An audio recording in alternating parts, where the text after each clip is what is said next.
नमस्कार मित्रांनो, आजची कथा आहे एका अशा आईची जिला 20 वर्ष वेडी समजून कैदेत ठेवण्यात आले. पण तिच्या कौशाने काढलेल्या काही रेषांनी एका मागून एक अशी रहस्य उघड केली की संपूर्ण हवेलीचा काळा इतिहास समोर आला. शेवटपर्यंत ऐका ही थरारक आणि हृदयस्पर्शी कथा. द्वेषाच्या त्या दाट वातावरणाच्या भिंतीआड एक अशी किंकाळी गाडली गेली होती जे ऐकण्यासाठी मी माझ्या आत्म्याचे कान टवकारून बसले होते. त्या किंकाळीलाच जगाने वेडी ठरवून एका अंधाऱ्या खोलीच्या काळोखात ढकलून दिले होते. तिच्या शांततेत एक असे सत्य श्वास घेत होते जे आमच्या संपूर्ण खानदानाचा पाया हादरवणारे होते. त्या रात्री जेव्हा मी फरशीवर कोळशाने काढलेले ते चित्र पाहिले तेव्हा माझा थरकाप उडाला.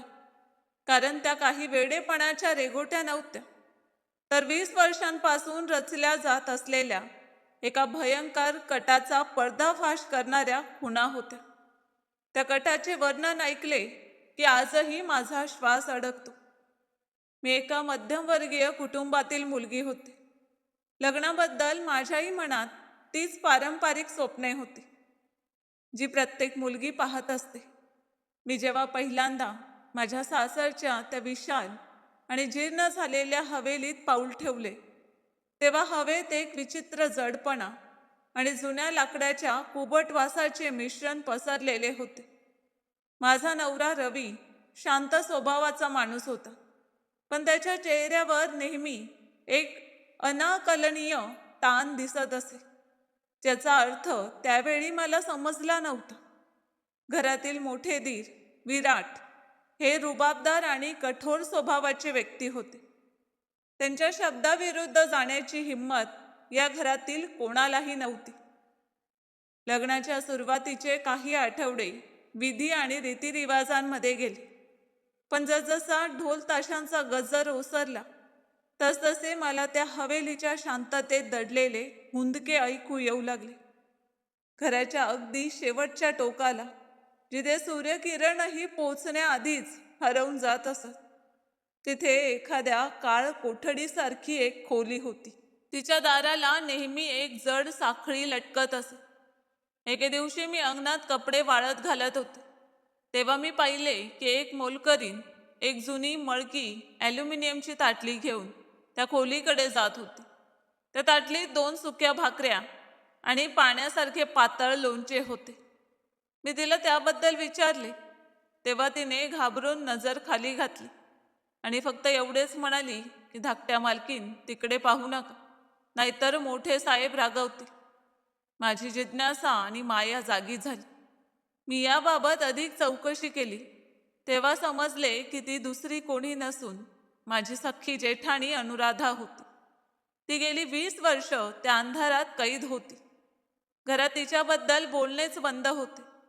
विराट सांगत असे की ती पूर्णपणे मानसिक संतुलन गमावून बसली आहे आणि तिने स्वतःच्या कुटुंबावर हल्ला केला होता. त्यामुळे तिला सर्वांपासून वेगळे ठेवणे आवश्यक होते. पण माझे मन हे मान्य करायला तयार नव्हते. एके दुपारी जेव्हा संपूर्ण घर गाढ झोपले होते आणि विराट शहरात गेले होते तेव्हा मी चोर पावलांनी त्या बोळाकडे वळले. जसजशी मी त्या खोलीजवळ पोहोचत होते तसतसे माझ्या हृदयाचे ठोके वाढत होते. तिथली दुर्गंधी सहन करण्यापलीकडची होती. जेव्हा मी तुटलेल्या खिडकीच्या फटीतून आत डोकावले तेव्हा जे दृश्य माझ्या नजरेस पडले त्याने माझा थरकाप उडाला.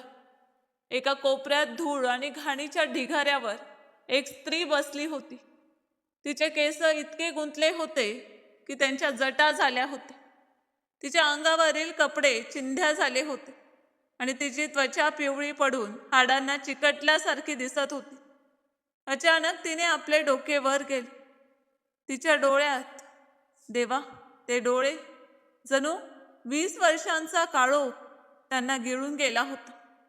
पण आत कुठेतरी आशेची एक ठिणगी अजूनही धगधगत होती. मी घाबरून एक पाऊल मागे सरकले, पण माझे पाय जणू फरशीला खिळून गेले होते. ताई, मी रवीची पत्नी आहे, या घरची धाकटी सूनबाई. अनुराधा ताईंचे ओठ हलले. एक विचित्र हसू त्यांच्या चेहऱ्यावर उमटले. ते ना हसू होते ना रडणे. ते काहीतरी वेगळेच होते. जणू एखादी जुनी जखम हसत होती.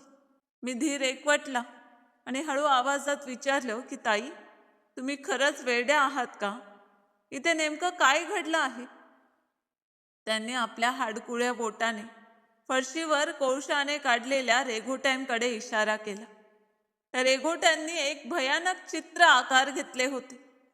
हवेलीचा नकाशा, खुणाच्या खुणा आणि 20 वर्षांपूर्वीची एक तारीख.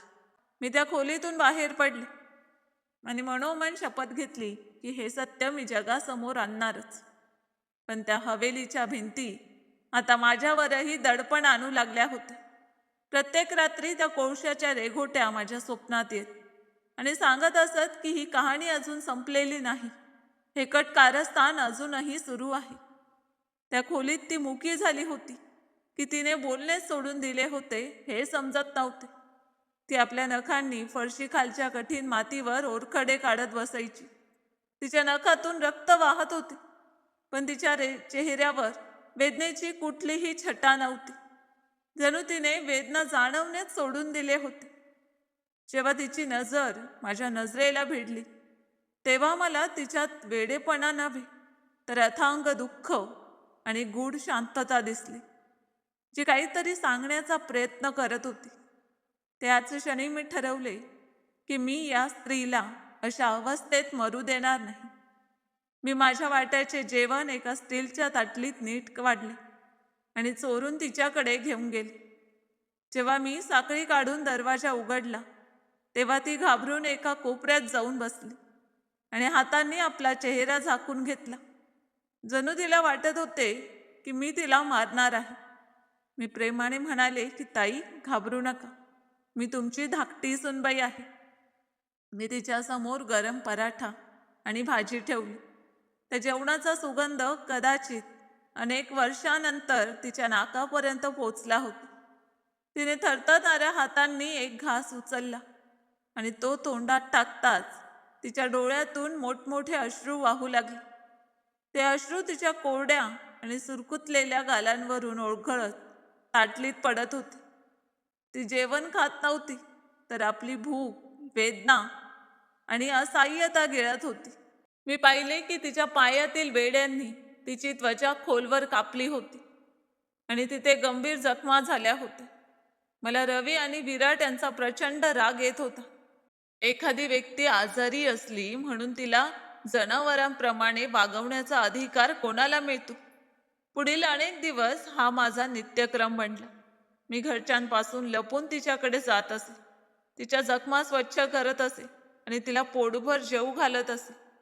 हळूहळू तिने माझ्यावर विश्वास ठेवायला सुरुवात केली. आता ती मला पाहून घाबरत नव्हती.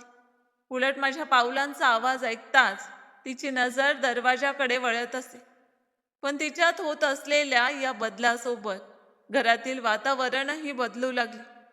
विराट यांना बहुधा संशय येऊ लागला होता की कोणीतरी त्या खोलीभोवती घालून दिलेल्या मर्यादा ओलांडत आहे.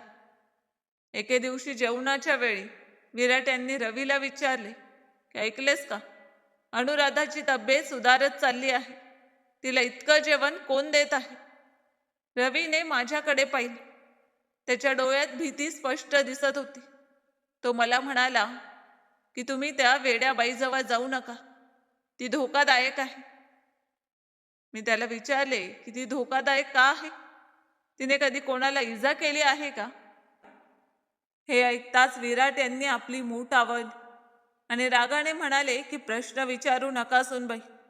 या घराचे काही नियम आहेत आणि ते तुम्हाला पाळावेच लागतील. त्या दिवशी मला समजले की अनुराधा ताईंचे वेडेपण हे एक ढाल होते, ज्यामागे हे कुटुंब आपले गुन्हे लपवत होते.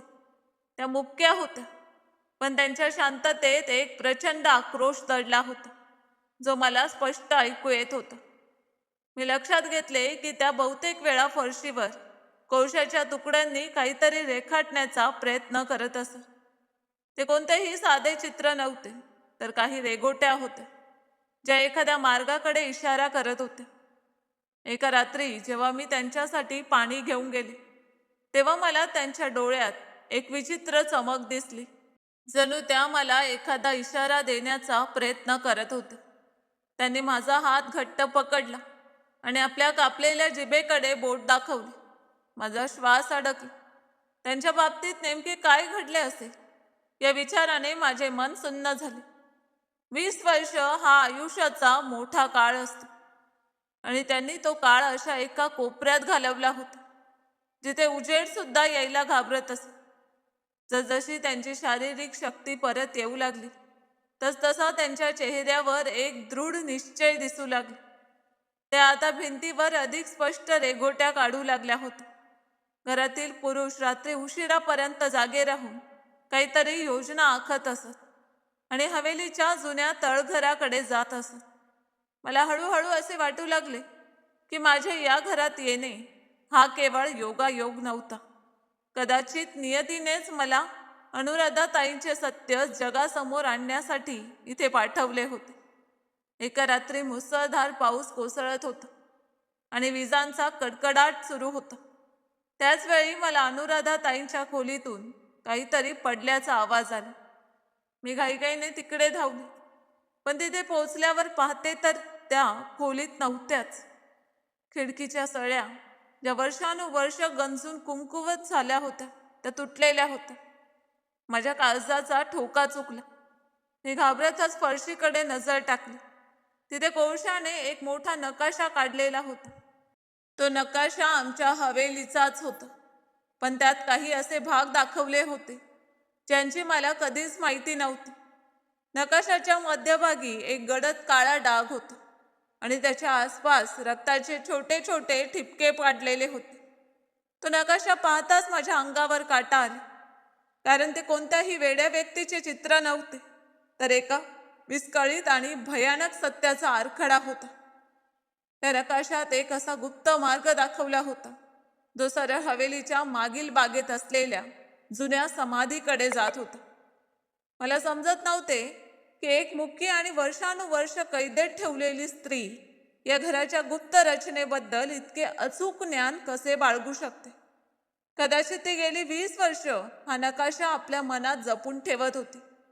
जसजशी मी त्या नकाशाचा अर्थ लावण्याचा प्रयत्न करत होते तसतसे मला माझ्या मागून कोणाच्या तरी जड श्वासांचा आवाज ऐकू आला आणि एक थंड सावली फरशीवर पसरली. माझी किंकाळी घशातच अडकली, कारण आता जे सत्य माझ्या समोर उभे राहणार होते ते माझ्या कल्पने पलीकडचे होते. त्या रात्रीच्या पावसाने जणू हवेलीच्या जुन्या जखमा पुन्हा उघड्या केल्या होत्या. खिडकीतून आत येणाऱ्या थंड वाऱ्याच्या झुळका आणि अनुराधाताई यांच्या खोलीतून गायब झाल्याची घटना यामुळे माझ्या पायाखालची जमीनच सरकली होती. मी त्या अंधाऱ्या खोलीत उभी होते जिथे कोळशाचा उग्र वास आणि एक अनामिक भीती पसरली होती.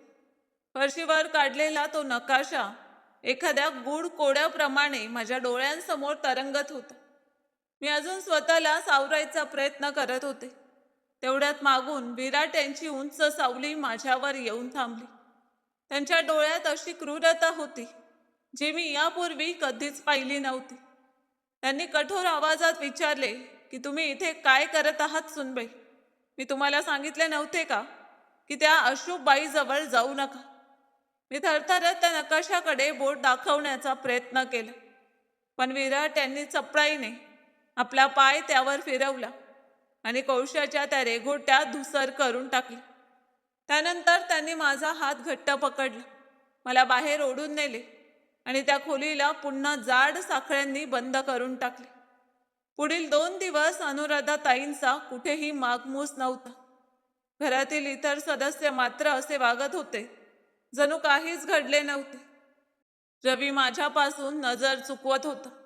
जेव्हा मी त्याला विचारले की अनुराधाताई कुठे आहे, तेव्हा तो चिडून म्हणाला की ती वेडी आहे, कुठेतरी निघून गेली असेल किंवा मेली असेल, तू तुझी काळजी घे. त्या रात्री मला जाणवले की या घराच्या भिंतींमध्ये फक्त विटा आणि दगडच नाहीत तर माणुसकीही गाडली गेली आहे. 3ऱ्या दिवशी सकाळी मी पाहिले की अनुराधाताईंना परत आणण्यात आले होते. त्यांच्या अंगावर नव्या जखमा होत्या आणि त्यांचे हात पाठीमागे बांधलेले होते. त्यांना पुन्हा त्याच काळोख्या खोलीत डांबून ठेवण्यात आले. विराट यांनी आता घरात नवा नियम घातला होता की कोणीही त्या खोलीजवळ जाणार नाही आणि त्यांच्यासाठी जेवण फक्त ते स्वतः घेऊन जातील. पण माझे मन अधिकच अस्वस्थ झाले होते. मी पाहिले की विराट जेवण घेऊन जात असत, पण ती ताटली जशीच्या तशी परत येत असत. त्याने अनुराधाताईंना उपाशी ठेवून संपवण्याचा निर्णय घेतला होता. माझी माया आता बंडात बदलली होती. मी रात्री 2ची वेळ निवडली, जेव्हा सगळेजण गाढ झोपलेले असत. मी स्वयंपाकघराच्या खिडकीतून चोरून दूध आणि काही भाकऱ्या घेतल्या आणि हवेलीच्या मागील बागेतून जात त्या खोलीच्या मागील भिंतीजवळ पोचले. तिथे एक छोटेसे भगदाड होते, जे अनुराधाताईंनी कदाचित अनेक वर्षांपूर्वी तयार केले असावे. मी हळूच हाक मारली, ताई, ओ ताई. आतून एक हलकासा हुंदका ऐकू आला. मी त्या भगदाडातून दुधाचा ग्लास आत सरकवला. अनुराधाताईंनी तो असा पकडला जणू ते अमृतच होते. त्या अंधारातही त्यांच्या डोळ्यातील चमक मला स्पष्ट दिसत होती. ती चमक वेडेपणाची नव्हती, तर पुन्हा जागृत झालेल्या जाणीवेची होती. हळूहळू आमचा हा गुप्त क्रम सुरू राहिला. मी त्यांच्यापर्यंत ताजे जेवण पोचवत असत आणि त्या बदल्यात मला काही जुन्या कागदांचे तुकडे देत असत, जे त्यांनी कुठेतरी लपवून ठेवले होते. त्या कागदांवर काही तारखा लिहिलेल्या होत्या, 20 वर्षांपूर्वीच्या तारखा. एका रात्री अनुराधाताईंनी त्या भगदाडातून आपले बोट बाहेर काढले आणि मातीवर काही शब्द लिहिले. त्यांनी लिहिले की मुलगा. माझ्या अंगावर काटा आला. त्यांना मुलगा होता का? या घरात तर त्याचा उल्लेखही कोणी केला नव्हता. सगळेजण असे सांगत असत की अनुराधाताई सुरुवातीपासूनच निपुत्रिक होत्या आणि त्यांचे वागणे विचित्र होते.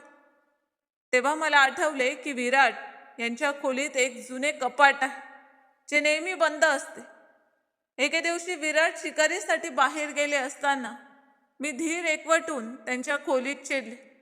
त्या कपाटाचे कुलूप जुने झाले होते आणि माझ्या चाव्यांच्या जुडग्यातील एक चावी त्यात बसली. कपाट उघडताच मला एक जुनी फाईल सापडली. त्यात अनुराधाताईंच्या नावाचे रुग्णालयातील कागदपत्र होते. त्यावर स्पष्ट लिहिले होते की त्यांनी एका निरोगी मुलाला जन्म दिला होता. मग तो मुलगा कुठे गेला? का त्यालाही या हवेलीच्या भयान शांततेने गिळून टाकले होते? जसजशी मी या रहस्याच्या खोल गर्तेत उतरू लागले, तसतसे मला जाणवू लागले की ही केवळ एका स्त्रीला वेडी ठरवण्याची कहाणी नव्हती, तर एका वारसाला मार्गातून दूर करण्यासाठी रचलेले भयंकर कट कारस्थान होते. विराट आणि रवीच्या वडिलांच्या, म्हणजे माझ्या सासऱ्यांच्या मृत्यूनंतर संपूर्ण संपत्तीचा खरा वारस अनुराधाताईंचा मुलगा असायला हवा होता. पण स्वतःला घराचा सर्वेसर्वा बनवण्यासाठी विराट यांनी त्या निरागस मुलाला मार्गातून दूर केले आणि अनुराधाताईंना वेड्या ठरवून कायमच्या अंधारात ढकलून दिले. अनुराधाताईंची प्रकृती आता हळूहळू सुधारत होती, कारण त्यांना आता फक्त अन्नच मिळत नव्हते, तर आशेचा किरणही मिळाला होता. त्या आता खुणांमधून मला बऱ्याच गोष्टी समजावून सांगू लागल्या होत्या. त्यांच्या इशाऱ्यांवरून मला समजले की विराट बहुतेक रात्री हवेलीच्या तळघरात जात असत. एका रात्री मी त्यांचा पाठलाग करण्याचा निर्णय घेतला. हातात एक छोटी टॉर्च घेऊन मी सावधपणे त्यांच्या मागोमाग गेले. ते हवेलीच्या सर्वात जुन्या भागात पोचले, जिथे सासऱ्यांचा एक मोठा फोटो लावलेला होता. त्याने त्या फोटोच्या मागे असलेले एक गुप्त बटन दाबले आणि समोरचा जड दगड हळूहळू सरकला. त्या मागे खाली उतरून जाणाऱ्या पायऱ्या होत्या. मी तिथेच थबकले, कारण आतून काही असे आवाज येत होते ज्यांनी माझ्या अंगावर काटा आणला. असे वाटत होते की कोणीतरी जड साखळ्या ओढत आहे. त्या तळघरात आणखी कोणी होते का? हा विचार मनात येताच माझा संशय अधिकच गडद झाला. दुसऱ्या दिवशी जेव्हा मी अनुराधाताईंकडे गेले, तेव्हा त्यांनी मला एक फाटलेली चिठ्ठी दिली. ती त्यांनी कदाचित अनेक वर्षांपूर्वी लिहून ठेवली असावी. त्या चिठ्ठीत लिहिले होते की त्यांच्या पतीचा, म्हणजे विराट यांच्या मोठ्या भावाचा मृत्यू अपघातात झाला नव्हता. त्यांना विष देऊन मारण्यात आले होते. हे वाचताच माझ्या पायाखालची जमीन सरकली. आता मला भीती वाटू लागली होती की विराट यांना जर कळले की मला हे सर्व सत्य समजले आहे तर माझाही शेवट अनुराधा ताईंसारखाच होईल. पण आता मागे फिरण्याचा मार्ग उरला नव्हता. मी रवीला सत्य सांगण्याचा प्रयत्न केला. मी त्याला म्हणाले की ऐका, तुमच्या वहिनी वेड्या नाहीत, त्यांच्याकडे सगळ्याचे पुरावे आहेत. रवीने माझे बोलणे शांतपणे ऐकून घेतले, पण त्याच्या चेहऱ्यावर कोणताही भाव उमटला नाही. तो फक्त एवढेच म्हणाला की जे संपले आहे ते पुन्हा उकरून काढण्याचा प्रयत्न करू नको, नाहीतर आपण सगळेच उद्ध्वस्त होऊ. त्याच्या त्या निर्विकार उत्तराने मी आतून हादरून गेले. मला समजले की माझा नवरा देखील या पापाचा तितकाच भागीदार आहे. घरातील तणाव आता इतका वाढला होता की हवेतही त्याची कडवट ताप जाणवत होती. विराट बहुतेक वेळा माझ्याकडे रोखून पाहत असत. त्यांना संशय येऊ लागला होता की मी अनुराधा ताईंचे संरक्षण करत आहे. एके दिवशी त्यांनी मला थांबवत विचारले की सुनबाई, ऐकले आहे की तुम्हाला रात्री झोप लागत नाही, बऱ्याच भटकंती करता म्हणे. त्यांच्या त्या शब्दात उपरोध नव्हता, तर एक स्पष्ट इशारा दडलेला होता. अनुराधा ताईंनी आता फळशीवर पुन्हा कोळशाने चित्रे काढायला सुरुवात केली होती. यावेळी तो नकाशा अधिक विस्तृत होता. त्यात त्यांनी एक अशी जागा चिन्हांकित केली होती जिथून धूर बाहेर पडत असल्याचे दाखवले होते. ती जागा हवेलीच्या स्वयंपाकघराच्या भागाशी जोडलेली होती. मला आठवले की स्वयंपाकघराच्या फरशीतील एक जागा नेहमीच गरम असायची. तर रात्री मी ताईंना खुणेने सांगितले की मी त्यांच्या पाठीशी आहे. त्यांच्या कापलेल्या जिभेमुळे त्या बोलू शकत नव्हत्या. तरीही त्यांनी असा एक आवाज काढला जो एखाद्या जखमी सिंहिणीच्या गर्जनेसारखा वाटत होता. त्या आता शांतपणे अन्याय सहन करणाऱ्या स्त्री राहिल्या नव्हत्या, तर आपल्या लेकरासाठी प्रतिशोधाच्या ज्वाळेत जळणारी एक आई बनल्या होती. या कटकारस्थानाचे पडदे आता हळूहळू बाजूला सरकू लागले होते. विराट यांनी शहरातील काही नामांकित वकिलांना घरी बोलवण्यास सुरुवात केली होती. ते अनुराधा ताईंच्या अंगठ्याचा ठसा घेण्याचा डाव आखत होते, कारण 20 वर्षानंतर काही कायदेशीर अडचणी त्यांच्या आड येऊ लागल्या होत्या. मला समजले होते की आता मला काहीतरी मोठे पाऊल उचलावे लागणार आहे. मी शहरातील एका जुन्या पत्रकार मित्रांशी संपर्क साधण्याचा प्रयत्न केला, पण घरातील दूरध्वनीची जोडणी तोडण्यात आली होती. मी त्या ऐश्वर्यशाली तुरुंगात एखाद्या कैद्याप्रमाणे अडकून पडले होते. अनुराधा ताई आता प्रत्येक रात्र जागून काढत होते. तर रात्रभर कोळशाने दिवस मोजत असत. त्यांना जाणवत होते की अंतिम क्षण जवळ येत आहे. त्या रात्री आकाश काळ्या ढगांनी भरून गेले होते आणि चंद्रही त्यांच्या आड लपला होता. त्याचवेळी विराट अनुराधा ताईंच्या खोलीत एक जाडजूड नोंदवही घेऊन शिरले. मी खिडकीजवळ लपून उभे होते. मी पाहिले की ते अनुराधा ताईंना जबरदस्तीने अंगठ्याचा ठसा उमटवण्यासाठी भाग पाडत होते. पण अनुराधा ताईंनी पूर्ण ताकदीने त्यांचा हात झटकून टाकला आणि त्यांच्या चेहऱ्यावर थुंकले. संतापाने विराट यांनी त्यांच्या केसांना धरून त्यांना जमिनीवर आपटले. ते संतापाने ओरडत होते की जर तू आज अंगठा लावला नाहीस तर तुला जिवंतपणे जमिनीत गाडून टाकेन, जसं मी तुझ्या मुलाचं केलं होतं. हे शब्द माझ्या कानावर पडताच मी सुन्न झाले. तो त्यांच्या गुन्ह्याचा थेट कबुली जबाब होता. पण अनुराधा ताईंनी हार मानली नाही. त्याने कोळशाचा एक मोठा तुकडा उचलला आणि विराट यांच्या डोळ्यांवर जोरात फेकून मारली. विराट वेदनेने किंचाळले. त्या क्षणी अनुराधा ताईंनी माझ्याकडे पाहून खुणेने इशारा केला. मला समजले की आता सत्य जगासमोर आणण्याची किंवा कायमचे सर्व काही गमावण्याची हीच शेवटची संधी होती.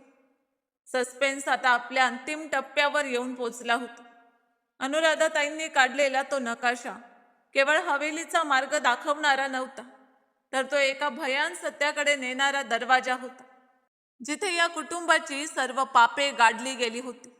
मी माझ्या साडीचा पदर घट्ट खोचला आणि त्या तळघराकडे धाव घेतली. त्याचा मार्ग त्या फोटोच्या मागे लपवून ठेवला होता. मागून विराट यांच्या संतापलेल्या आरोळ्या ऐकू येत होत्या. रवी ही जागा झाला होता आणि गोंधळलेल्या अवस्थेत इकडे तिकडे धावत होता. हवेलीतील जुने झुंबर हलू लागले होते, जणू एखादे प्रचंड वादळ उसळणार होते. जेव्हा मी त्या गुप्त दरवाजापाशी पोचले तेव्हा मी पाहिले की अनुराधा ताई देखील माझ्या मागोमाग येत होत्या. त्यांनी आपल्या बेड्या तोडल्या होत्या. कदाचित त्या अनेक वर्षांपासून त्यांना कमकुवत करत असाव्या. त्यांच्या डोळ्यात आता भीतीचा लवलेशही नव्हता. तिथे फक्त जळता संताप आणि प्रतिशोधाची धग दिसत होती. आम्ही दोघी त्या अंधाऱ्या तळघराच्या पायऱ्या उतरून खाली गेलो. तिथली हवा इतकी जड होती की श्वास घेणे सुद्धा कठीण झाले होते. आजूबाजूला जुन्या फाईल्स, कागदपत्रे आणि पेट्या पडल्या होत्या. पण त्या सगळ्यांपेक्षा अधिक भयावह होती ती कोपऱ्यात दिसणारी एक छोटी समाधी, ज्यावर कोणतेही नाव कोरलेले नव्हते. अनुराधाताई त्या समाधीजवळ जाऊन कोसळल्या आणि थरथरणाऱ्या हातांनी ती जागा खोदू लागली. ते दृश्य पाहून माझ्या अंगावर काटा आला. वेदना, संताप आणि सस्पेन्स यांचे असे मिश्रण मी आधी कधीच पाहिले नव्हते. हेच का ते सत्य होते जे 20 वर्षांपासून कोळशाच्या नकाशांमध्ये जिवंत होते? हेच का ते कारण होते ज्यासाठी अनुराधाताईंना वेड्या ठरवून जगापासून दूर ठेवण्यात आले होते? कहाणी आता अशा वळणावर येऊन उभी राहिली होती जिथून मागे फिरण्याचा कोणताही मार्ग उरला नव्हता. तेवढ्यात पायऱ्यांवरून येणाऱ्या विराट यांच्या पावलांचा आवाज ऐकू आला. त्यांच्या हातात लोखंडी सळई होती आणि त्यांच्या मागे रवी उभा होता. त्यांच्या चेहऱ्यावर गोंधळ स्पष्ट दिसत होता. तो अजूनही ठरवू शकत नव्हता की सत्याच्या बाजूने उभे राहायचे की आपल्या भावाचे. अनुराधाताईंनी जमीन उकरत एक छोटासा हाडाचा तुकडा आणि एक ताईत बाहेर काढला. तो ताईत पाहताच रवीच्या डोळ्यात अविश्वास दाटून आला. तो ताईत त्याच्या मोठ्या भावाचा होता. त्याने आपल्या लहान मुलाच्या गळ्यात प्रेमाने बांधलेला तोच ताईत. त्या क्षणी सत्य एखाद्या स्वच्छ आरशाप्रमाणे स्पष्ट झाले आणि वर्षानुवर्ष उभ्या असलेल्या कटकारस्थानाच्या भिंतींना तडे जाऊ लागले. त्या तळघरातील शांतता आता एका भीषण वादळात रूपांतरित होणार होती, जे या संपूर्ण खानदानाचे गुन्हे, खोटेपणा आणि काळी रहस्य जगासमोर आणणार होते.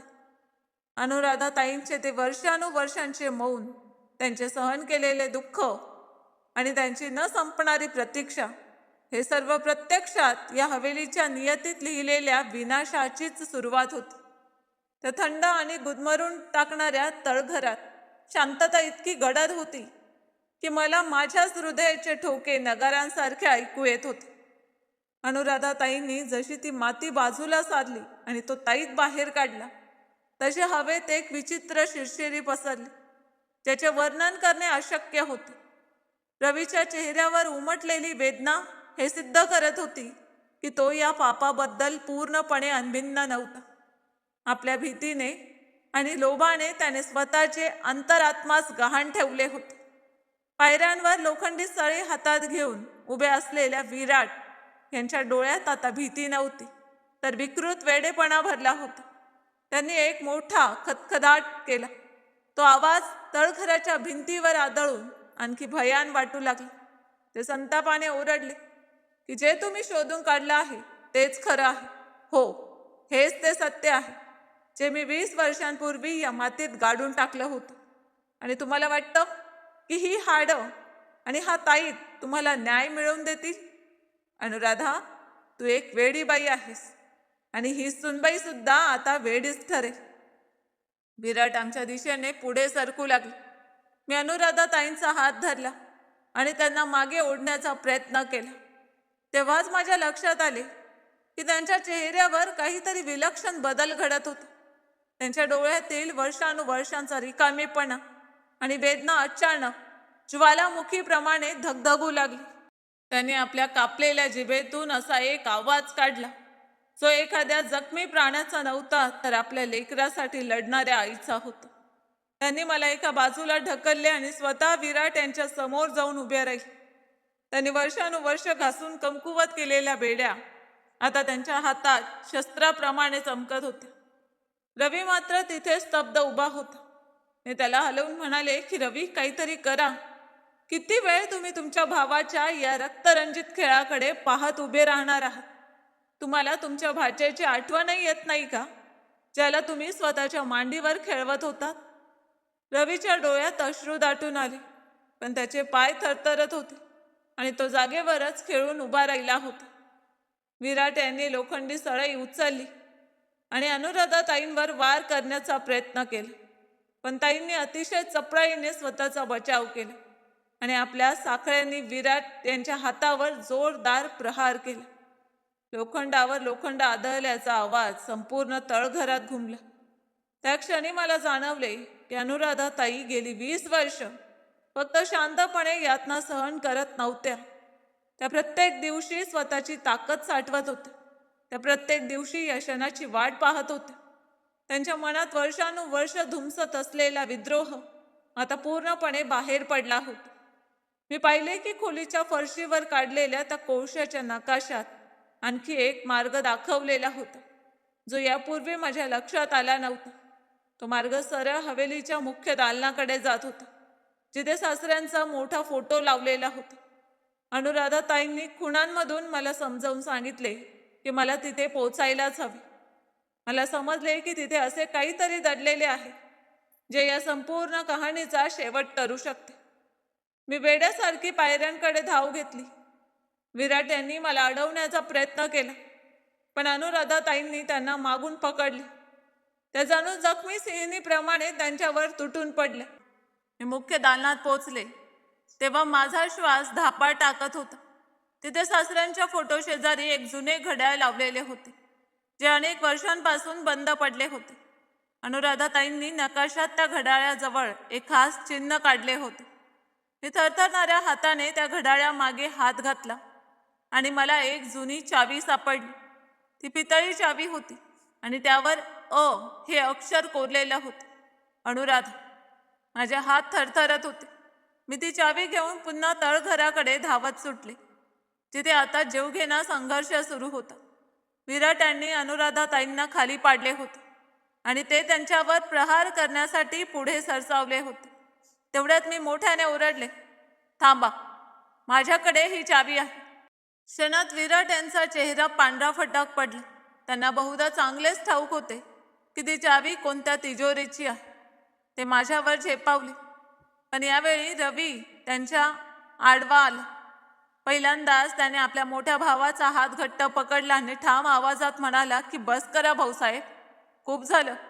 आता आणखी पापाचा भार मी उचलू शकत नाही. विराट यांनी रवीला जोरात ढकलले, पण यावेळी रवी डगमगला नाही. तो ठामपणे आपल्या जागी उभा राहिला. अनुराधाताई हळूहळू जमिनीवरून उठल्या आणि त्यांनी माझ्या हातातून ती चावी घेतली. त्यांच्या डोळ्यात विजयाची चमक स्पष्ट दिसत होती. ते आम्हाला तळघराच्या एका गुप्त कोपऱ्यात घेऊन गेले, जिथे दगडात बसवलेली एक छोटी तिजोरी होती. ती चावी कुलुपात फिरताच एक जड दरवाजा हळूहळू उघडला. आत सोने नव्हते, चांदी नव्हती आणि कोणताही खजिना नव्हता. तिथे सासऱ्यांची एक डायरी आणि काही महत्त्वाची कायदेशीर कागदपत्रे ठेवलेली होती. त्या कागदांवर सासऱ्यांच्या स्वाक्षऱ्या होत्या. त्या कागदपत्रांमध्ये स्पष्ट नमूद केले होते की अनुराधाताई किंवा त्यांच्या वारसाला काहीही झाले तर संपूर्ण संपत्ती एका विश्वस्त संस्थेकडे जाईल. विराट यांनी ही कागदपत्रे 20 वर्षांपासून लपवून ठेवली होती आणि स्वतःला त्या संपत्तीचा मालक घोषित केले होते.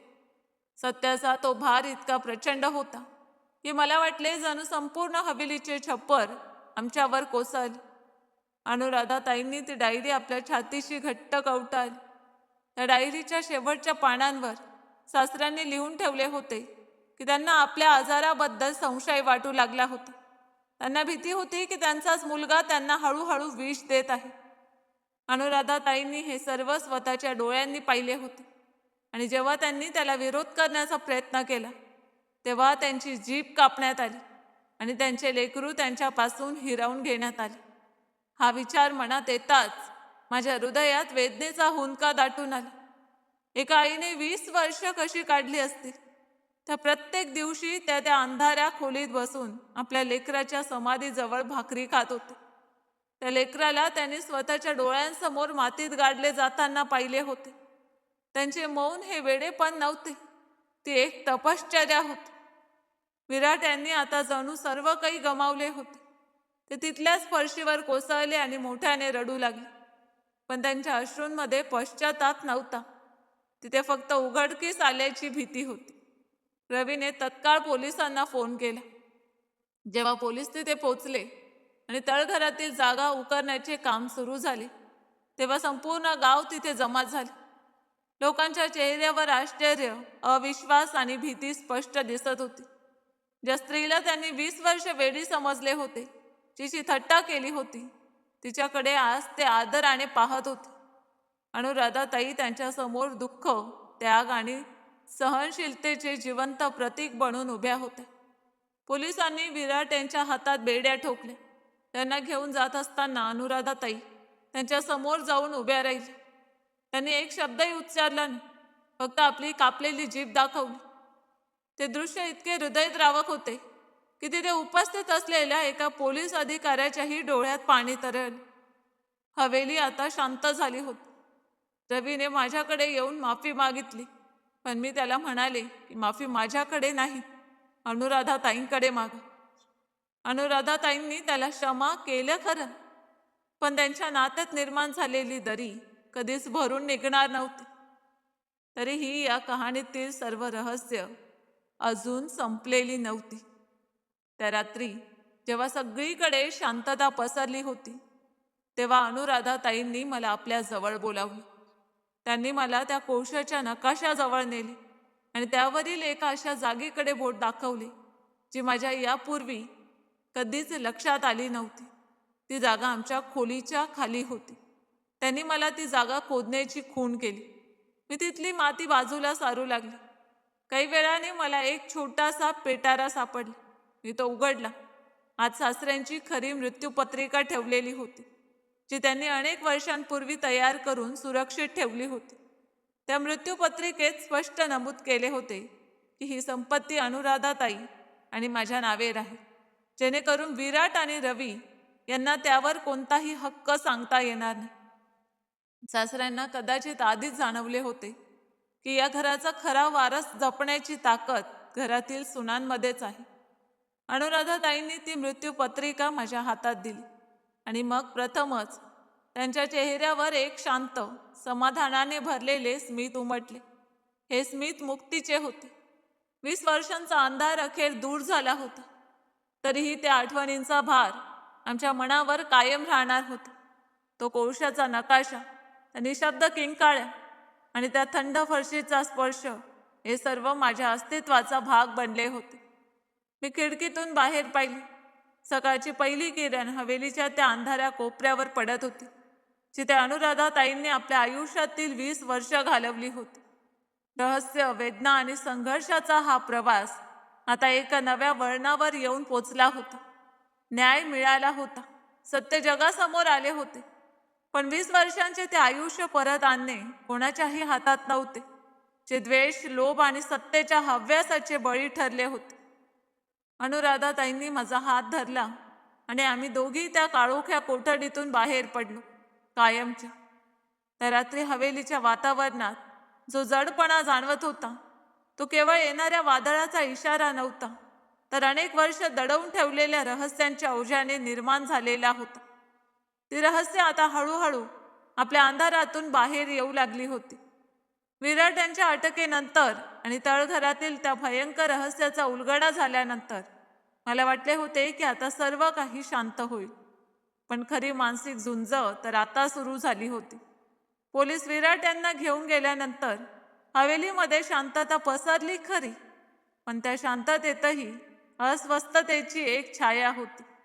मी पाहिले की रवीच्या चेहऱ्यावर अपराधीपणाचे ओझे इतके दाटले होते की कोणतीही माफी ते हलके करू शकणार नव्हती. अनुराधाताई ज्या 20 वर्षांनंतर त्या अंधाऱ्या आणि गुदमरवून टाकणाऱ्या कोठडीतून बाहेर आल्या होत्या, त्या आता हवेलीच्या मुख्य ओसरीत बसल्या होत्या. त्यांच्या डोळ्यात विजयाचा आनंद नव्हता. तिथे एक विलक्षण शांतता होती, जी माणसाला तेव्हाच लाभते जेव्हा तो सर्व काही गमावून अखेर न्याय मिळवतो. मी त्यांच्या जवळ जाऊन त्यांच्या पायाशी बसले आणि माझे डोके त्यांच्या गुडघ्यांवर टेकवले. त्यांनी थरथरणाऱ्या हातांनी माझ्या केसांवरून हात फिरवले. त्यांच्या स्पर्शात एका आईची माया, आणि एका योद्धाचा थकवा दोन्ही जाणवत होते. तेवढ्यात रवी खोलीत आला. त्याच्या चालण्यात आता पूर्वीचा आत्मविश्वास नव्हता. तो अनुराधाताईंसमोर गुडघ्यावर बसला आणि ढसाढसा रडू लागला. अनुराधाताईंनी त्याच्याकडे पाहिले आणि आपल्या कापलेल्या जिभेकडे बोट दाखवले. जणू त्या विचारत होत्या की आता रडून गेलेला काळ परत येणार आहे का.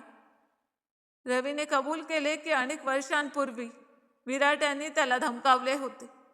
जर त्याने सत्य बाहेर सांगितले तर त्यालाही वेडात ठरवले जाईल आणि कायमचे गप्प केले जाईल असे त्याला बजावण्यात आले होते. पण रवीच्या भित्रेपणाने आणि मौनाने अनुराधाताईंच्या आयुष्यातील 20 अमूल्य वर्ष हिरावून घेतली होती. त्या क्षणी माझ्या मनात माझ्या नवऱ्याबद्दल तीव्र तिरस्कार निर्माण झाला. एखादा माणूस इतका कमकुवत कसा असू शकतो? स्वतःच्या वहिनीचे आयुष्य उद्ध्वस्त होताना आणि आपल्या भाच्याचा बळी जाताना पाहूनही तो गप्प कसा राहू शकतो? हा प्रश्न माझ्या मनात पुन्हा पुन्हा घुमत होता.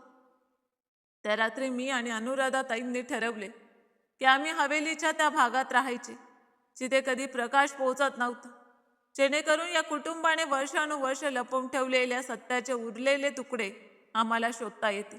पुढील काही दिवसात गावातील पोलीस आणि तपास पथकांनी हवेलीच्या प्रत्येक कोपऱ्याची कसून तपासणी सुरू केली. प्रत्येक खोदकामासोबत नवे रहस्य आणि नवी फसवणूक उघड होत होती. सासऱ्यांची खरी मृत्यूपत्रिका जी मला आणि अनुराधाताईंना त्या पेटाऱ्यात सापडली होती, तिने संपूर्ण कायदेशीर चित्रच बदलून टाकले होते. विराट यांनी तुरुंगातूनच धमक्या पाठवण्यास सुरुवात केली होती. त्यांची माणसे नेहमी हवेली बाहेर घुटमाळत असत, पण आता मी घाबरणारी नव्हती. मी पाहिले की अनुराधाताई आता हळूहळू कागद आणि पेन वापरू लागल्या होत्या. त्यांनी पुन्हा लिहायला सुरुवात केली होती. त्यांचे हात थरथरत होते, पण त्यांचे शब्द ज्वालांसारखे तीव्र होते. त्यांनी लिहिले की सासऱ्यांना हळूहळू विष दिले जात होते आणि त्यांच्या लहान मुलाचा एका रात्री झोपेतच उशीने गुदमरवून खून करण्यात आला होता. हे वाचताच माझे हृदय पिळवटून गेले. अनुराधाताईंनी पुढे लिहिले की त्या रात्री त्यांनी सर्व काही स्वतःच्या डोळ्यांनी पाहिले होते. त्यांनी पळून जाण्याचा प्रयत्न केला होता, पण विराट यांनी त्यांना पकडले आणि त्यांची जीभ कापली, जेणेकरून त्या कधीच सत्य सांगू शकणार नाही. हे सर्व वाचताना माझ्या डोळ्यातून अश्रू वाहू लागले आणि त्या कागदांवर पडू लागले. ताईंनी पुढे लिहिले की त्या वेडेपणाचे नाटक करत नव्हत्या. त्या खऱ्या अर्थाने आतून पूर्णपणे कोलमडून गेल्या होत्या. त्यांना वाटू लागले होते की न्याय, माणुसकी आणि देव या सगळ्या गोष्टी संपल्या आहेत. पण जेव्हा मी त्यांना माझ्या वाटेची भाकरी खाऊ घातली आणि त्यांच्याशी एका माणसासारखी वागले, तेव्हा त्यांच्या मनात पुन्हा जगण्याची आशा जागी झाली. आमच्यात एक असे नाते निर्माण झाले होते ज्याला शब्दांची आवश्यकता नव्हती. एका संध्याकाळी मी स्वयंपाकघरात चहा बनवत होते, तेव्हा मला बाहेर काहीतरी हालचाल जाणवली. रवी घरात नव्हता. अचानक 3-4 जण हवेलीत घुसले. ते विराट यांचे विश्वासू माणसे होते. ते खरी मृत्यूपत्रिका आणि महत्त्वाची कागदपत्रे हिसकावून घेण्यासाठी आले होते. त्यांनी मला पकडले आणि कपाटाच्या चाव्या कुठे आहेत याची विचारणा करू लागली. मी मोठ्याने ओरडले, पण हवेलीच्या जाड भिंतींमुळे माझा आवाज फार दूर पोचला नाही. तेवढ्यात मला फरशीवरून एक सावली सरकत येताना दिसली. त्या अनुराधाताई होत्या. त्यांच्या एका हातात तोच कोळशाचा तुकडा होता ज्याने त्या वर्षानुवर्ष नकाशे काढत होत्या, पण यावेळी त्यांच्या दुसऱ्या हातात एक जड पितळी दिवा होता. त्या कोणतीही भीती न बाळगता त्या माणसावर तुटून पडल्या. त्यांच्या चेहऱ्यावर एक विलक्षण तेज होते. ते तेज फक्त त्या व्यक्तीच्या चेहऱ्यावर दिसू शकते जिने मृत्यूला अगदी जवळून पाहिलेले असते आणि तरीही जगण्याचा निर्धार सोडलेला नसतो. त्याने एका माणसाच्या डोक्यावर पितळी दिव्याने जोरदार प्रहार केला आणि दुसऱ्याच्या डोळ्यात कोळशाची धूळ फेकली. त्यांची चपळाई पाहून मी थक्क झाले. त्या क्षणाचा फायदा घेत आम्ही दोघी धावत त्या गुप्त तळघराकडे वळलो, ज्याचा मार्ग अनुराधाताईंनी आपल्या नकाशात दाखवून ठेवला होता. यावेळी आम्ही लपण्यासाठी नव्हे तर त्या गुंडांना सापळ्यात अडकवण्यासाठी तळघराकडे जात होतो. ते आमच्या मागोमाग तळघरात शिरताच अनुराधाताईंनी तो जड दगडी दरवाजा बंद करून टाकला. त्या दरवाजाची यंत्रणा अशी होती की तो फक्त आतून किंवा एका खास चावीनेच उघडता येत होता. क्षणात ते सर्व आत अडकून पडले. अनुराधाताईंच्या डोळ्यात एक विलक्षण चमक होती. तो त्यांच्या स्वतःच्या हातांनी मिळवलेला न्याय होता.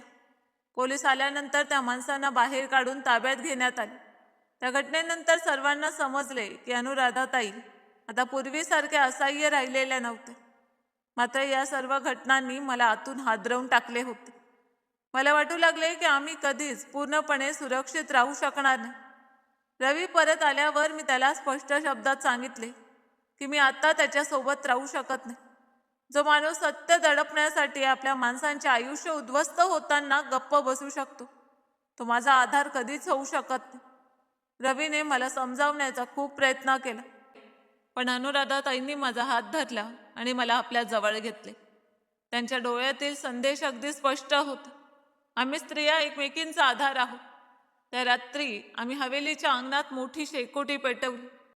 अनुराधाताईंनी विराट यांची बनावट कागदपत्रे आणि घरातील अनेक जुन्या फसवणुकींची प्रतीके ठरलेल्या काही जुन्या फोटोंना त्या आगीत टाकली.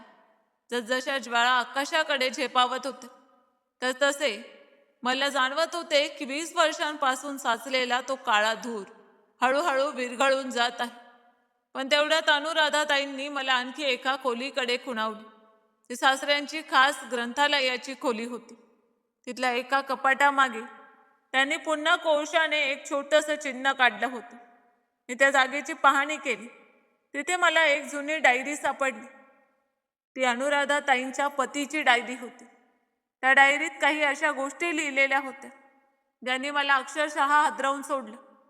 त्यात नमूद केले होते की विराट म्हणजेच शक्तिसिंह हे या घराण्याचे जन्मतः वारस नव्हते. त्यांना दत्तक घेण्यात आले होते आणि त्यांच्याच मनात वर्षानुवर्ष साचलेल्या न्यूनगंडातून, असुरक्षिततेतून आणि अमर्याद लोभातून त्यांनी संपूर्ण कुटुंबाचा विनाश घडवून आणण्याचे हे भयंकर कारस्थान रचले होते. हे समजताच माझा आत्मा थरथरला. एका परक्या माणसाने या घराला स्मशान बनवले होते आणि घराच्या खऱ्या वारसाला बेघर आणि मुक्क करून टाकलं होतं. आता या रहस्याचा आणखी एक भाग उलगडायचा बाकी होता.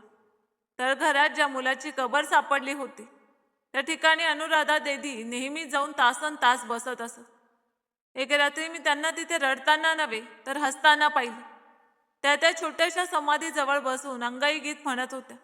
आवाज नव्हता, पण त्यांच्या हातांच्या हालचालीत आणि डोळ्यातील भावनात ते अंगाई गीत जिवंत होतं. ते दृश्य इतकं हृदयस्पर्शी होतं की माझ्या डोळ्यातून अश्रू वाहू लागले. मला जाणवलं की अनुराधा दिदी आता या जग आणि त्या जगामधला एक पूल बनल्या होता. त्यांनी मला जवळ बोलावलं आणि मातीवर लिहिलं की तो अजूनही इथेच आहे. त्या क्षणी मला जाणवलं की या हवेलीत केवळ द्वेषच नाही तर एका आईचं अपूर्ण प्रेमही भटकत आहे. नात्यांच्या सगळ्या मर्यादा तुटल्या होत्या आणि सत्य आपल्या सर्वात उघड रूपात आमच्या समोर उभं होतं. विराट यांच्या गुन्ह्यांची यादी इतकी मोठी होती की त्यांना फाशीची शिक्षा होणं जवळपास निश्चित होतं. पण खरी शिक्षा त्या हवेलीला मिळत होती, जी आता हळूहळू पडझड होऊन उद्ध्वस्त होत चालली होती. मी ठरवलं की मी आणि दीदी मिळून ही हवेली अनाथ आश्रमात रूपांतरित करू, जेणेकरून दुसऱ्या कोणत्याही मुलाला तो अंधार अनुभवावा लागणार नाही जो दीदीच्या मुलाच्या वाट्याला आला होता. पण विराट इतक्या सहज हार मानणारे नव्हते. या रहस्याचा शेवटचा पडदा अजून उघडायचा बाकी होता.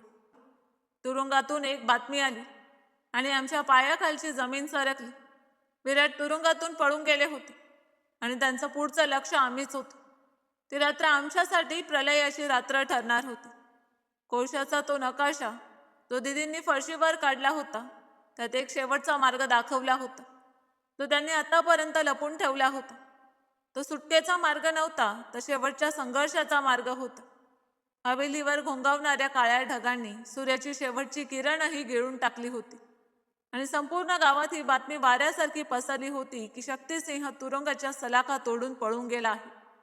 पोलिसांच्या गाड्या सायरन वाजवत इकडे तिकडे धावत होत्या. पण मला माहीत होतं की तो जंगलातील रस्ते आणि गुप्त भुयारी मार्गांचा पटाईत खेळाडू होता. ते मार्ग त्याने स्वतःच्या हातांनी तयार केले होते. हवेलीच्या आत अशी भयान शांतता पसरली होती की घड्याळाची टिकटिक सुद्धा एखाद्या हातोड्याच्या घावासारखी जाणवत होती.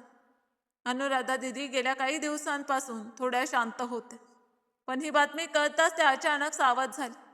त्यांच्या डोळ्यात पूर्वीची भीती नव्हती तर एक अशी जागरूकता होती जी फक्त संकट जवळ आल्यावर दिसून येते. त्याने माझा हात घट्ट पकडला आणि मला त्या कोठरीकडे नेले जिथून या सगळ्याची सुरुवात झाली होती. फरशीवर कोळशाने काढलेला तो जुना नकाशा आता धुसर झाला होता. पण दिदी खाली बसल्या आणि वेगाने तो पुन्हा रेखाटू लागली. यावेळी त्यांच्या बोटांची हालचाल अधिकच वेगाने होती. त्यांनी नकाशाच्या एका कोपऱ्याकडे बोट दाखवलं. तो मार्ग हवेलीच्या मर्यादेपलीकडे मागच्या दाट जंगलाकडे जात होता, जे हवेलीच्या मागच्या भिंती लगत होतं. रवी, जो आतापर्यंत एका कोपऱ्यात बसून स्वतःच्या नशिबाला दोष देत होता, अचानक उठला आणि म्हणाला की आपण इथून निघून जाऊया. शक्ती भाऊसाहेब परत येणारच आहे. ते आपल्याला जिवंत सोडणार नाही. पण दिदींनी त्याच्याकडे तुच्छतेने पाहिले आणि फरशीवर कोळशाने मोठ्या अक्षरात लिहिलं, अंतिम लढाई. मला समजलं की दिदी आता पळून जाण्याच्या मनस्थितीत नव्हते. 20 वर्षांच्या कैदेने त्यांना खंबीर बनवलं होतं आणि आता त्या अन्यायाचा शेवट करण्यासाठी सज्ज झाल्या होत्या. रात्रीचे 10 वाजले होते. वीज गेली होती आणि हवेलीचा प्रत्येक कोपरा मेणबत्त्यांच्या पिवळसर प्रकाशात थरथरत होता. तेवढ्यात हवेलीच्या मागच्या दरवाजावर जोरदार ठोका पडला. रवी घाबरून सोफ्याच्या मागे लपला, पण मी आणि दिदी तिथेच उभ्या राहिलो. खिडकीतून आत डोकावणारी सावली कोणत्याही पोलिसाची नव्हती. तो शक्तिसिंह होता. त्याच्या डोळ्यात अशी क्रूरता होती की ती पाहून अंगावर शहारे यावे. त्याने बाहेरून गर्जना केली की अनुराधा, तुला वाटलं तू मला हरवशील? ही हवेली माझी आहे, ही संपत्ती माझी आहे आणि तुम्ही सगळे माझ्या ताब्यात आहात. दरवाजा उघडा नाही तर मी तिला आग लावेन. दिदींनी मला डोळ्यांनी इशारा केला आणि आम्ही शांतपणे त्या गुप्त तळघरात वळलो. यावेळी मार्ग तळघरात संपत नव्हता, तर त्या भुयारी मार्गाकडे जात होता, जो नकाशात सर्वात शेवटी दाखवलेला होता. शक्तिसिंहने कुऱ्हाडीच्या घावांनी मुख्य दरवाजा तोडला आणि आत प्रवेश केला. तोपर्यंत आम्ही त्या भुयारी मार्गाच्या प्रवेशद्वाराजवळ पोचलो होतो. पण दिदी मात्र त्या भुयारी मार्गात गेल्या नाही. त्या तिथेच थांबल्या, जिथे सासऱ्यांचा मोठा फोटो लावलेला होता. त्यांनी त्या फोटो मागून एक जुनी पितळी मशाल बाहेर काढली आणि ती पेटवली. शक्तिसिंह हॉलमध्ये शिरला होता. त्याच्या हातात तोच रॉड होता. त्याने दिदींना पाहताच एक भयंकर हास्य केलं. तो म्हणाला की आज तुझ्या जिभेसारखी तुझी मानही कापून टाकू. दिदींनी मशाल वर उचलली आणि वेगाने त्या खोलीकडे धाव घेतली, जिथे मातीचं तेल ठेवलं होतं. भीती आणि तणावाने भरलेल्या त्या वातावरणात मला क्षणभर वाटलं की कदाचित दिदी स्वतःचं आयुष्य संपवण्याचा विचार करत आहे. पण त्यांचा हेतू काही वेगळाच होता. त्याने त्या नकाशाची आठवण केली जी त्यांनी फरशीवर कोळशाने काढली होती. त्या नकाशात एका सापळ्याची खूण होती. शक्तिसिंह त्यांच्या मागे धावताच दिदींनी त्या गुप्त लिव्हरला लाथ मारली. क्षणार्धात फरशीचा एक मोठा भाग खाली सरकला आणि शक्तिसिंहचा पाय त्यात अडकला. तो संतापाने ओरडला, पण तो चलाक होता. त्याने हातातील रॉडचा आधार घेत स्वतःला वर ओढून घेतले. आता सामना समोरासमोर होता. रवी, जो आतापर्यंत लपून बसला होता, अचानक बाहेर आला आणि त्याने शक्तिसिंहचे पाय पकडले. तो ओरडला की दिदी पळा, पळा दिदी. पण शक्तिसिंहने रॉडने त्याच्या डोक्यावर जोरात वार केला आणि रवी रक्ताने माखून तिथेच कोसळला. आपल्या धीराची ती अवस्था पाहताच दिदींच्या मनात 20 वर्ष दडून राहिलेला आक्रोश उसळून बाहेर आला. त्याने हातातील मशाल सरळ त्या पडद्यांकडे फेकली, जे अनेक वर्ष हवेलीची शान मानले जात होते. काही क्षणातच त्या भागात आग भडकली. आगीच्या ज्वाळांमध्ये दिदींनी कोळशाचा एक तुकडा उचलला आणि शक्तिसिंहच्या चेहऱ्यावर भिरकावला. तो क्षण इतका नाट्यमय होता की जणू वेळच थांबली होती. आग चारही बाजूंनी पसरत होती. धूर इतका दाट झाला होता की श्वास घेणंही कठीण झालं होतं. दिदींनी माझा हात पकडला आणि मला त्या गुप्त मार्गाकडे ढकलले. त्याने डोळ्यांनीच अखेरचा निरोप दिल्यासारखं काहीतरी सांगितलं. मला समजलं की त्या स्वतःला या आगीच्या स्वाधीन करू इच्छित होते, जेणेकरून शक्तिसिंहसोबत या घराण्याची सर्व पापही राख होऊन जाते. मी रडत त्यांना थांबवण्याचा प्रयत्न केला, पण त्यांनी त्या दगडी दरवाजाला बाहेरून बंद केलं. मी त्या गुप्त मार्गाच्या अंधारात एकटी उभी राहिली. बाहेरच्या आगीचा प्रचंड आवाज आणि शक्तिसिंहच्या किंकाळ्या माझ्या कानावर पडत होत्या. गुप्त मार्गाच्या दुसऱ्या टोकाला पोहोचून मी बाहेर आले, तेव्हा माझ्या डोळ्यासमोरचं दृश्य भयावह होतं. संपूर्ण हवेली धगधगत जळत होती. आकाशात धुराचे मोठमोठे लोट उठत होते. पोलिसांच्या गाड्या घटनास्थळी पोहोचल्या होत्या, पण आग इतकी भीषण होती की कोणालाही आत जाण्याची हिंमत होत नव्हती. मी तिथेच गुडघ्यांवर बसले आणि त्या जळत्या इमारतीकडे पाहत राहिले, जिथे माझा संसार उद्ध्वस्त होत होता. पण तेवढ्यात आगीच्या त्या ज्वाळांमधून 2 सावल्या बाहेर येताना दिसल्या. एक अनुराधा दिदी होत्या, ज्यांनी अदमेला रवी आपल्या खांद्यावर घेतला होता. शक्तिसिंह मात्र आतच राहिला होता. दिदींनी तयार केलेल्या त्या नकाशात आणखी एक गुप्त मार्ग होता, ज्याची माहिती शक्तिसिंहलाही नव्हती. दिदींनी त्या मार्गाचा वापर केला आणि अखेर आपल्या कुटुंबातील त्या सदस्यांना वाचवले, ज्यांनी कधी काळी त्यांच्यावर अन्याय केला होता. पण अखेरच्या क्षणी त्यांनी सुडाऐवजी माणुसकीचा मार्ग निवडला होता. हवेली कोसळली आणि त्यासोबत 20 वर्षांचा तो काळाकुट्ट इतिहासही राग झाला. सस्पेन्सचा हा अध्याय संपल्यासारखा वाटत होता, कारण दुसऱ्या दिवशी सकाळी राखेची तपासणी करण्यात आली, तेव्हा शक्तिसिंहचा कोणताही मागमूस सापडला नाही. तो वाचला होता का, की आगीच्या प्रचंड ज्वाळांमध्ये पूर्णपणे भस्मसात झाला होता? दिदींनी राखेच्या ढिगाऱ्यावर कौशाने एक शेवटचा शब्द लिहिला, न्याय. त्यांच्या डोळ्यात आता अशी शांतता होती, जशी एखाद्या प्रचंड वादळानंतर समुद्राच्या पृष्ठभागावर पसरते. पण माझ्या मनात अजूनही एक प्रश्न घोंगावत होता. तो कौशाचा नकाशा फक्त मार्ग दाखवणारा होता, की येणाऱ्या काळाची एखादी मोठी चाहूल देणारा इशारा होता? हवेलीतील आग शांत झाली होती, पण तिच्या राखेतून उठणारी उष्णता अजूनही माझ्या चेहऱ्याला झोंबत होती. आकाशात पहाटेची पहिली किरण उमटत होती, जी त्या विध्वंसाचे दृश्य स्पष्टपणे दाखवत होती, ज्याला आम्ही कालपर्यंत घर म्हणत होतो. रवी रुग्णालयात होता आणि अनुराधा दिदी माझ्या शेजारी त्या राखेच्या ढिगाऱ्यावर बसल्या होत्या. पोलीस आणि फॉरेन्सिक टीम ढिगाऱ्यात शक्तिसिंहचे अवशेष शोधत होती. पण जसजसा वेळ पुढे सरकत होता, तसतसा सस्पेन्स अधिकच गडद होत चालला होता. कोणत्याही मानवी अवशेषांचा किंवा त्याच्या अस्तित्वाचा एकही ठोस पुरावा सापडत नव्हता. काय शक्तिसिंह त्या आगीतून वाचला होता, की तो खरोखर धुरासारखा नाहीसा झाला होता? दिदींनी अचानक आपल्या खिशातून कोळशाचा एक छोटासा तुकडा काढला, जो त्यांनी जळत्या हवेलीतून उचलला असावा. त्यांनी जमिनीवर एक शेवटची आकृती काढली. ती एका पाळण्याची आकृती होती. त्यांच्या डोळ्यातून अश्रू वाहत होते, पण ते दुःखाचे नव्हते, तर एका भयंकर सत्याच्या उलगड्याचे होते. जसा सूर्य पूर्णपणे वर आला, तसा पोलीस निरीक्षक माझ्या जवळ आला आणि म्हणाला की तळघराच्या त्या गुप्त बाहेर पडण्याच्या मार्गाजवळ आम्हाला काहीतरी सापडलं आहे, ज्याला आगीचा स्पर्शही झाला नाही. मी आणि दिदी थरथरत्या पावलांनी तिकडे निघालो. तिथे जमिनीखाली एक लोखंडी पेटारा लपवून ठेवलेला होता, जो शक्तिसिंहने कदाचित पळून जाण्याच्या तयारीसाठी ठेवला असावा. तो उघडल्यावर त्यात केवळ दागिने किंवा पैसे नव्हते, तर एक छोटासा लिफाफा होता, ज्यावर अनुराधा दिदींचे नाव लिहिलेले होते. दिदींनी थरथरत्या हातांनी तो उघडला. त्यात एक जुना फोटो होता. त्या फोटोत अनुराधा दिदींचा तोच मुलगा होता, ज्याला आम्ही सर्व मृत समजत होतो. पण फोटोच्या मागे जे लिहिले होते ते वाचून माझ्या अंगावर शहारे आले. त्यावर लिहिले होते की तो मेला नाही, त्याला विकलं गेलं होतं. दिदींच्या तोंडून एक दाबलेला हुंदका बाहेर पडला. 20 वर्षाच्या मुलाच्या कबरीपाशी त्या अंगाई गीत गात होत्या, तो मुलगा प्रत्यक्षात कुठेतरी जिवंत होता. शक्तिसिंहने केवळ त्याचा वारसा हिरावून घेतला नव्हता, तर एका आईच्या ममतेशीही निर्दयी खेळ केला होता. सस्पेन्स आता आपल्या शेवटच्या टप्प्यावर पोचला होता. दिदींनी त्या फोटोतील जागा ओळखली. ती शहरातील एका मोठ्या अनाथ आश्रमाची होती, ज्याला शक्तिसिंह नियमित देणगी देत असे. आम्ही वेळ न दवडता तिथे पोहोचलो. तिथल्या फाईल्स तपासल्यानंतर समजले की 19 वर्षांपूर्वी एक मुलगा बेवारस म्हणून तिथे आणण्यात आला होता आणि नंतर एका निसंतान दाम्पत्याने त्याला दत्तक घेतले होते.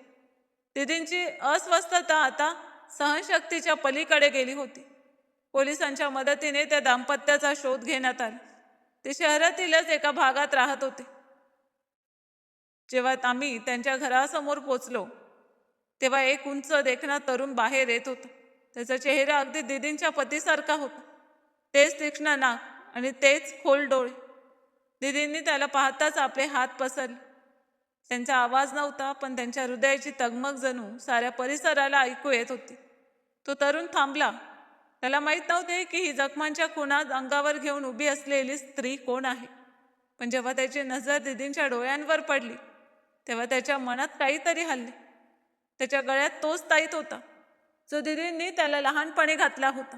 तोच ताईत ज्याची बनावट प्रत शक्तिसिंहाने तळघरात ठेवली होती, जेणेकरून दीदींना वाटावे की त्यांचा मुलगा मृत आहे. तो तरुण ज्याचे नाव आता आर्यन होते, आपल्या खऱ्या आईला ओळखून गेले. तो धावत आला आणि दीदींच्या गळ्यात पडला. असे वाटले जणू 20 वर्षांचा सारा अंधार, ती सारी शांत वेदना आणि ते कोळशाचे नकाशे एका क्षणात अर्थपूर्ण झाले. शक्तिसिंहाचा खरा अंत तेव्हा झाला जेव्हा पोलिसांनी त्याला शहराच्या सीमेवरील एका जुन्या गोदामात पकडले. तो आर्यनला पुन्हा इजा पोहोचवण्याच्या तयारीत होता. त्याला जन्मठेपेची शिक्षा झाली. रवीने आपली संपूर्ण संपत्ती दीदी आणि आर्यनच्या नावावर केली आणि स्वतःच्या अपराधाची जाणीव मनात ठेवून तो एका आश्रमात समाजसेवेचे काम करू लागला. अनुराधा दीदी आता बोलू शकत नव्हत्या, पण त्यांना बोलण्याची गरजही उरली नव्हती. त्यांनी तो कोळसा दूर फेकून दिला, ज्याने त्या वर्षानुवर्ष आपल्या वेदनांचे नकाशे रेखाटत होते. आता त्यांच्या हातात आपल्या मुलाचा हात होता, ज्याला धरून ते आपले उरलेले आयुष्य शांततेत आणि समाधानाने जगू शकत होते. मी त्या हवेलीच्या जागी एक सुंदर बाग उभी केली, जिथे आता हुंदके नव्हते, तर मुलांच्या हसण्याचे आवाज घुमत होते. तो कोळशाचा नकाशा, ज्याने कधी काळी माझ्या अंगावर काटा आणला होता, आज माझ्यासाठी एक मोठा धडा बनला आहे. सत्याला तुम्ही कितीही खोल काढण्याचा प्रयत्न केला तरी ते एक ना एक दिवस उजेडात येतेच. त्यासाठी एखाद्याला 20 वर्ष शांत राहून संघर्ष करावा लागला तर. दीदींनी आर्यनच्या डोक्यावर हात ठेवला आणि माझ्याकडे पाहून हसले. त्यांचे ते हसू हे सिद्ध करत होते की वाईट कितीही सामर्थ्यवान असले तरी एक आईची माया आणि सत्याची ज्योत त्यावर मात करण्याची ताकद ठेवते. हवेलीचा तो भयावह अध्याय आता इतिहास जमा झाला होता आणि आमचे भविष्य त्या सोनेरी साखळीसारखे उज्ज्वल झाले होते, जे आम्ही सर्वांनी मिळून जिंकली होती. अनुराधा दीदींची ती निशब्द किंकाळी आजही आम्हाला आठवण करून देते की अंधार कितीही गडद असला तरी सत्याची एक छोटीशी ज्योतही त्याला दूर करण्याचे सामर्थ्य ठेवते. त्या कोळशाच्या रेषा केवळ वेडेपणाची चिन्ह नव्हत्या, तर एका आईच्या अढळ विश्वासाची कथा होती. आज ती हवेली राग झाली आहे, पण न्यायाचा तो प्रतिध्वनी आजही त्या गावाच्या हवेत जिवंत आहे. मित्रांनो, या कथेची शिकवण अशी की सत्य कितीही काळ लपवून ठेवले तरी ते एक ना एक दिवस नक्की समोर येते.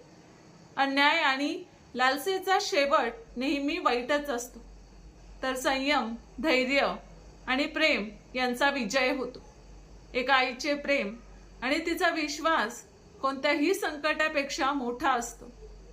तर मित्रांनो, जर तुम्हाला ही कथा आवडली असेल तर व्हिडिओला लाईक करा, आपल्या मित्रमैत्रिणी आणि कुटुंबियांसोबत शेअर करा आणि या कथेबद्दल तुमचे मत कमेंटमध्ये नक्की सांगा.